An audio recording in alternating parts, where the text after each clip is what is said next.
안녕하세요. 뻔뻔한 북토파입니다. 구독과 좋아요, 알림 설정, 회원가입 부탁드리겠습니다. 서부 텍사스유 12.2% 올랐습니다. 간밤에 거의 90달러를 치고 나가고 있는 엄청난 지금 상승세를 보여주고 있는데, 유가가 이렇게 급등하게 되면 전체적으로 세계 경제 시스템 자체가 완전히 근본적으로 망가질 수가 있겠죠. 그만큼 이 에너지의 힘이 정말 엄청난 변동성을 가져올 그런 어떤 이 중심축이라고 말을 해도 될 정도로 굉장한 파급 효과를 지금 보여주고 있는데요. 미국과 이란 전쟁이 이제 뭐 진정 기미를 좀 보이질 않고 있습니다. 거의 강대강 대결로 가고 있고, 일단은 단기간 안에 전쟁이 마무리될 것이다라는 기존의 전망과는 달리 계속적으로 좀 질질 끌고 가는 어떤 느낌을 지울 수밖에 없는데, 이거 이렇게 되면 호르무즈 해협을 둘러싼 에너지 수송 문제, 굉장한 위기감을 불러일으킬 가능성이 높고, 이런 심리적 기반 위에서 서부 텍사스유가 90달러를 넘어간다. 이거 다음 주에 100달러 그리고 150달러 넘어가 버리면 이제 완전히 이 수출 주도의 우리나라 경제 생태계는 엄청난 지금 위협을 당할 수가 있습니다. 비축분을 한 6개월에서 7개월 정도 가지고 있다 하더라도 전반적으로 이 에너지 산업 부분에 있어서 이 동맥 경화, 완전히 경색 국면에 이 비용 증가가 전폭적으로 일어나게 되면 정말로 큰 위기가 찾아올 가능성이 높죠.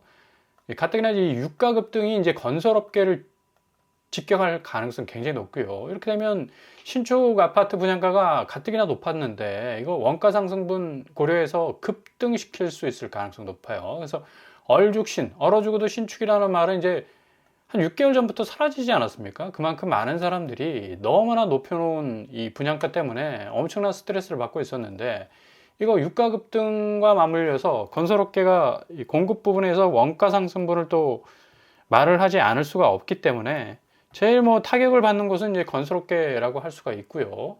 그렇게 되다 보니까 지금 공급 부분에 차질이 생길 수밖에 없다. 왜냐하면 지금 건설업체가 원가 상승분 부담 때문에 더 이상 우리가 새로운 아파트 짓지 못하겠다라고 백기 딱 들게 되면 계속해서 나오던 시장의 아파트 공급 자체가 스탑될 수가 있다는 얘기입니다.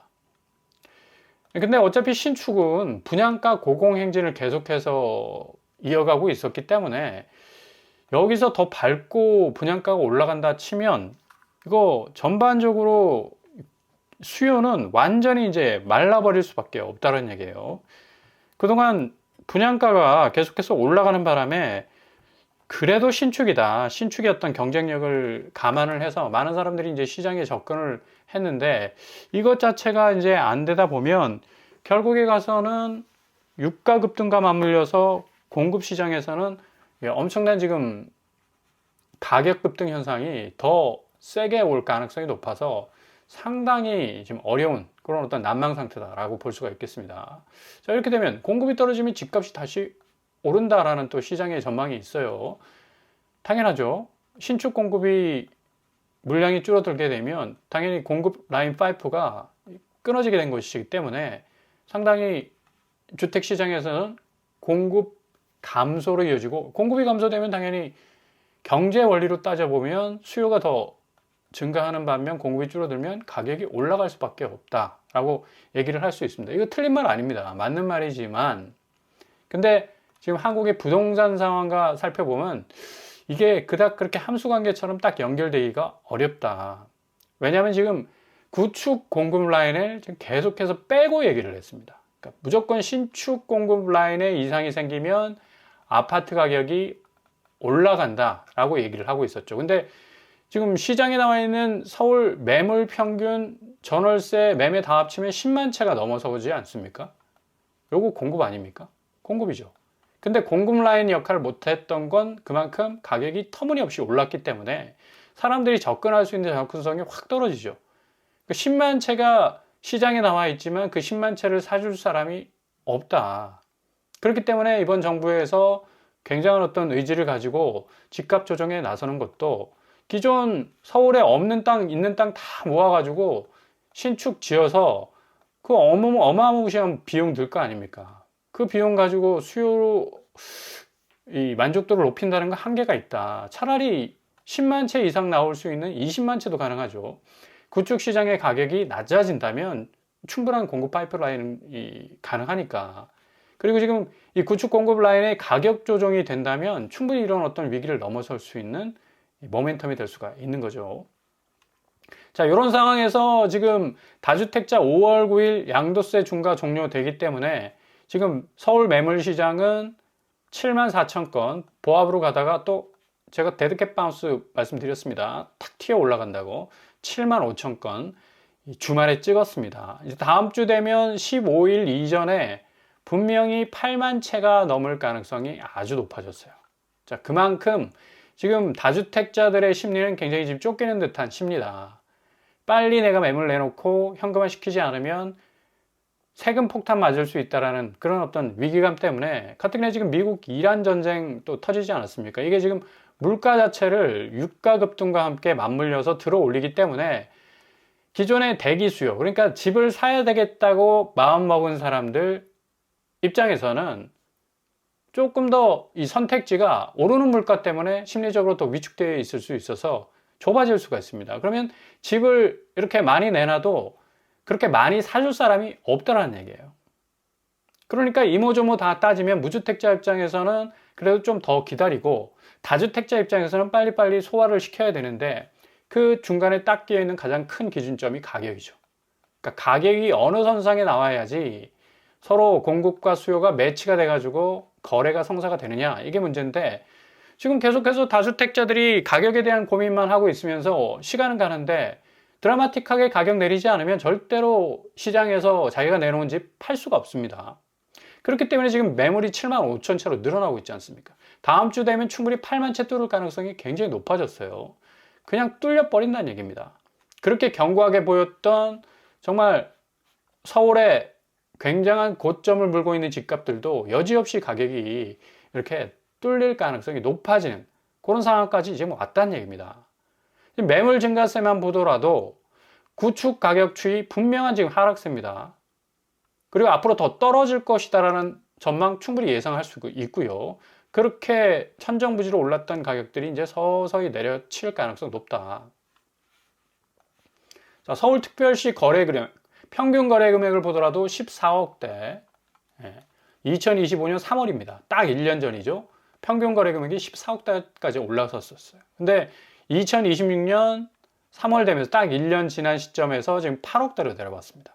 거의 이제 뭐 50% 빠졌다고 말씀을 드릴 수가 있어요. 근데 계속적으로 이렇게 고점을 찍었던 구간이 있었기 때문에 많은 사람들이 착시 현상을 일으켰죠. 아, 집값은 이런 대로 그런 대로 우상향을 향해서 계속해서 가겠구나 라는 그런 생각을 충분히 할 수가 있었는데 이제 본격적인 올해 들어서 대통령을 비롯해서 정부의 강력한 부동산 집값 정상화라는 드라이브를 확실하게 걸면서 이런 식으로 지금 집값이 낮아지고 있다는 얘기입니다. 그러니까 평균 거래 금액을 보더라도 서울 집값이 어떤 방향으로 지금 가고 있는지를 지금 명확하게 보여주고 있지 않습니까? 하향세, 분명히 막대 그래프를 통해서도 확인을 할 수가 있어요. 자, 서울 아파트 평균 거래 금액이 10억 이하로 내려왔다. 이건 이제 분기점입니다. 분기점. 결국에 가서는 이쪽으로 가느냐 저쪽으로 가느냐, 뭔가 다주택자들의 심리를 반영하는 것, 그런 어떤 느낌적 느낌도 들지만 올라갈 것이냐 집값이 다시 내려갈 것이냐가 아닙니다. 이제 내려가는데 얼마만큼 내려가느냐, 요거에 포인트가 있다는 얘기예요. 유가가 지금 이런 식으로 지금 올라가고 있는데 누가 내가 집을 사는 선택지가 이만큼 넓었는데 전체적인 물가 지수가 급등하게 되면 선택지는 이렇게 좁아질 수밖에 없어요. 그러니까 다주택자들이 잘 생각해야 될 부분들은 지금 7만 5천 건까지 매물은 나왔지만 이 7만 5천 건 이마에 딱 달려있는 가격표가 드라마틱하게 바뀌지 않으면 아무런 감동을 줄 수가 없다. 시장의 감동이 뭡니까? 가격이 정상적인 궤적으로 내려오는 시점, 그 포인트, 그걸 딱 집어줘야지 수요자들의 감동이 있을 수가 있는 거예요. 마음이 움직일 수가 있는 거죠. 근데 이게 전혀 이 집값 추이는 변함없이 매물만 아무리 쏟아져 나온다 하더라도 이건 뭐 그냥 수돗물 줄줄줄 틀어놓고 그냥 물만 낭비하는 것과 똑같다. 물량만 계속해서 흘러갈 뿐이지 소화될 수 있는, 그걸 받아낼 수 있는 어떤 수요가 접근하지 못하는 시장은 아무 의미가 없죠. 다음 주 유가는 아마 100달러까지 선까지 올라갈 가능성이 높아요. 트럼프가 뭔가 획기적인 유가 인하를 위한 정책을 내놓지 않고서는 지금 이런 어떤 긴장 상태는 계속적으로 뭐 이어질 가능성이 높아서 상당히 부동산 시장에 압박이 될 수 있다. 결국 이게 전체적인 물가가 오르기 때문에 집값도 오르지 않느냐? 아닙니다. 완전히 지금 이건 이전에 가능했던 이론이죠. 그러니까 전체적으로 지금 부동산 시장이 위축되어 있는 가운데 있는데 그것도 제일 고점에 물려 있는 집값 아닙니까? 부가가치가 가장 높은 시장이에요. 그렇다면 수요가 다 손절할 수밖에 없죠. 전체적으로 가격 부담 유가를 통해서 지금 압박을 느끼고 있는데 집을 선택할 수 있는 선택지가 줄어든다는 얘기입니다. 가격 당연히 떨어질 가능성이 높아요. 자, 트럼프 오늘 새벽 SNS 통해서 이란 항복 전에 협상은 없다. 거의 지금 뭐 치킨 게임 하듯이 서로가 뭐 거의 극점을 향해서 달려가고 있는데 이런 발언 나오면서 새벽 금융시장 초토화됐습니다. 완전히 난망한 상태가 지금 된 거고 서학개미들 지금 난리 났죠. 다우와 나스닥과 S&P 500이 지금 1% 가까이 지금 빠지고 있어요. 얼마나 큰 시장입니까? 이렇게 큰 금융시장에서 1% 빠진다는 건 종목별로 엄청난 지금 충격을 줄 수 있는 그런 어떤 지표가 될 수가 있거든요. 필라델피아 지수, 반도체 지수 아닙니까? 3.93 빠졌습니다. 자, 월요일 날 정말 코스피, 삼성전자와 하이닉스가 어느 정도 이걸 방어할 것인가? 지난주 화요일 이제 월요일 휴일이었으니까 화요일 되면서 거의 뭐 10% 이상 빠지는 엄청난 급락을 보여주지 않았습니까? 삼성전자와 하이닉스 그래도 잘 방어를 했습니다. 주말까지. 그래서 다음 주 이 미국 시장의 움직임에 대해서 어떤 반응을 보이느냐, 이것도 참 관전 포인트가 될 것 같고, 일단은 지금 미국은 관세로 자국 물가가 국민에게 다 전가가 됩니다. 물가 극대화가 지금 이루어지고 있고, 가뜩이나 또 전쟁까지 터졌어요. 유가 급등하죠. 금융시장 당연히 초토화되고. 이거 재선 고려하는 트럼프 입장에서 도대체 무슨 플랜인가 이런 식으로 계속 끌고 가다가는 결국 이 정치적인 어떤 입지도 굉장히 좁아질 수밖에 없지 않습니까? 미국이 아무리 뭐 산유국이라 하지만 기름값 상승은 결국 피할 수 없는 물가 부메랑 당연히 돌아오죠. 결국 내가 던졌는데 내가 던진 부메랑에 의해서 턱이 돌아갈 수 있는 그런 상황으로 충분히 전개가 될 수 있다. 도대체 속셈이 뭔가, 계산이 뭔가, 플랜이 뭔가. 지금 비트코인 보십시오. 이 와중에 쳐박아야 되는데 우리 올라가고 있어요. 1억이 넘은 지가 일주일 됐습니다. 거의 한 8천만 원까지 떨어질 가능성이 높았었는데 전쟁 때문에 오히려 좀 혜택을 보고 있죠. 이거 좀 이상하지 않습니까? 그죠? 지니어스 법안이라고 해서 스테이블 코인 밀어주는 곳을 푸시를 하는 이 트럼프. 결국 가서는 이게 지금 코인 시장은 좀 푸시를 해주고 주식 시장은 좀 이렇게 눌러주는 그런 어떤 지금 정책을 취하고 있다는 얘기죠. 이 주가는 누르고 코인은 올리고 도대체 누구를 위한 푸시인가? 여기 지금 물음표가 딱 찍힐 수밖에 없는 거고 추정입니다. 일단 추정. 트럼프 일가는 가상화폐 수입만 작년 분기 기준 4조의 1입니다. 엑설런트 하죠. 네.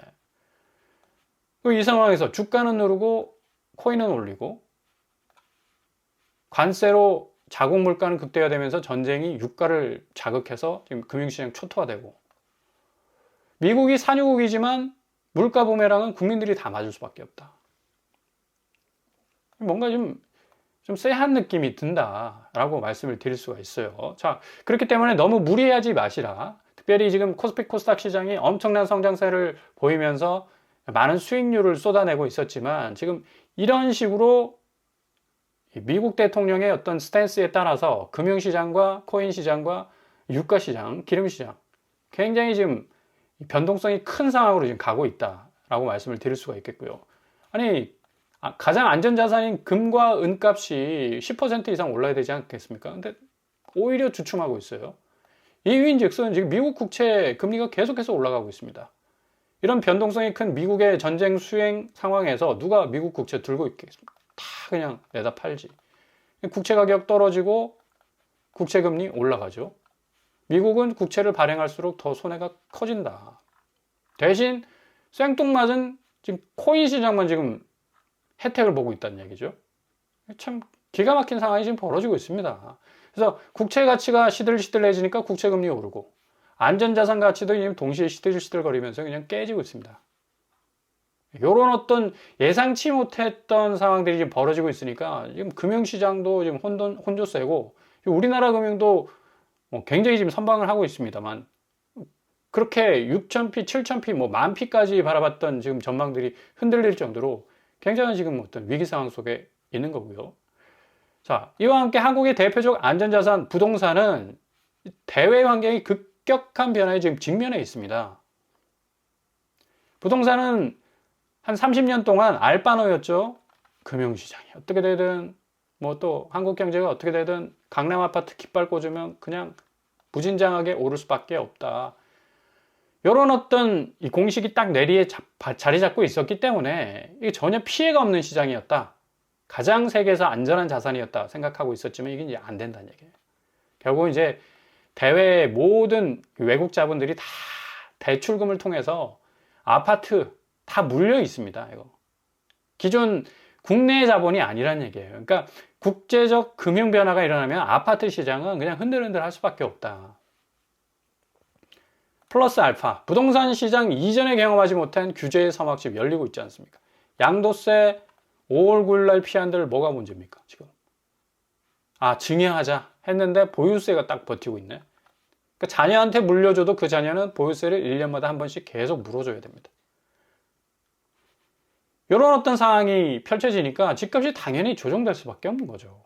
지금 경기권 아파트 보세요. 군포 6억 2천 하락했고요. 용인시 5억 6천 하락하고 있습니다.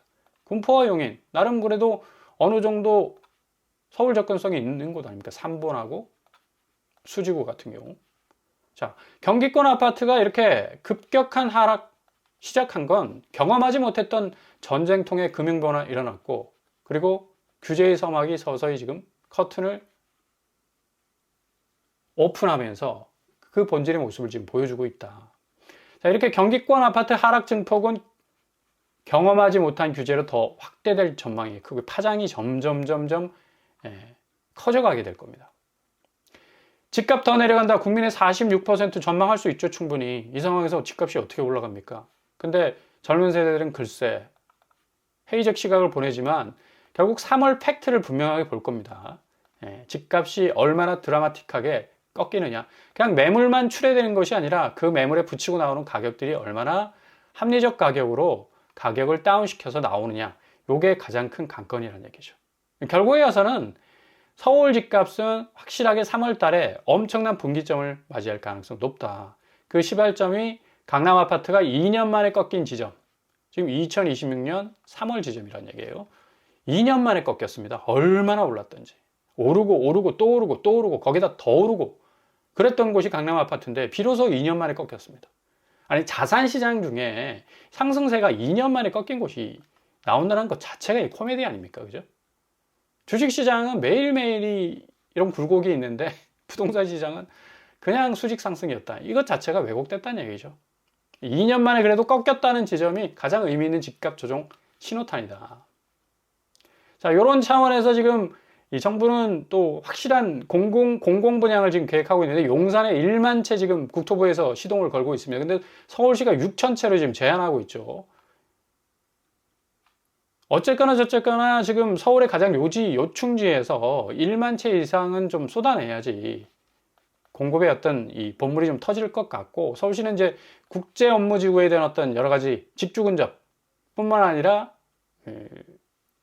업무 시설을 좀 글로벌화 시킨다라는 어떤 의미에서 대체적으로 주거 시설은 좀 줄이고 업무 시설을 늘리려는 또 마스터 플랜을 갖고 있는데 그래서 이게 좀 조화를 좀 잘 이뤄내 나가야 되겠습니다. 어쨌거나 저쨌거나 국토부는 이제 수동적 공급 이제 폐기를 다 해버렸어요.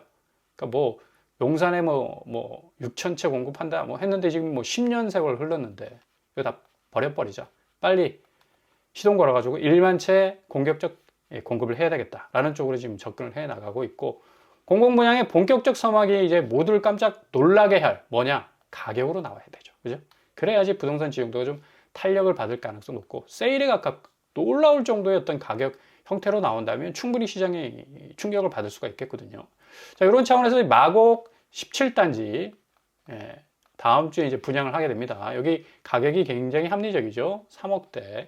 그냥 단순한 임대 아파트가 아닙니다. 이거 10년 지나면 전매가 가능해요. 자기 소유권이 될 수가 있다는 얘기죠. 주변 시세가 17억인데 3억이다.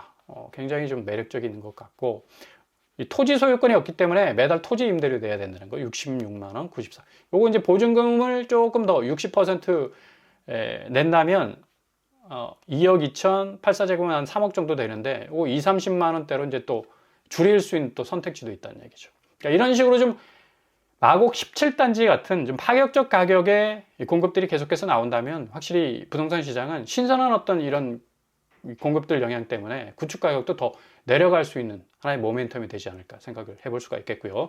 요 마곡 17단지도 무주택자라면 좀 가만히 한번 지켜보면서 이게 좀 나한테 맞나? 뭐 틀린가? 뭐 이런 식으로 좀 선택지를 좀 정하는 것도 좀 현명한 그런 선택지가 될 수가 있겠습니다. 잘 지켜보시면서 한 발 한 발 접근해 나가실 수 있길 바랍니다.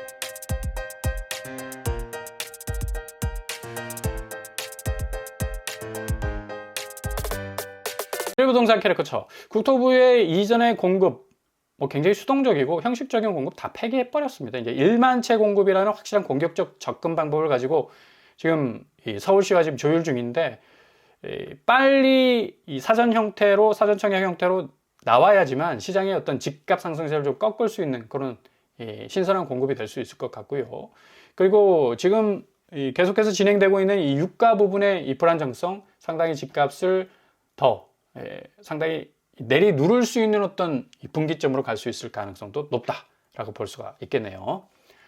오늘도 응원합니다. 항상 여러분의 길이 꽃길만 되실 수 있길 바랍니다. 자, 오빠 브라운 톡방을 마치겠습니다. 구독과 좋아요 부탁드립니다. 감사합니다.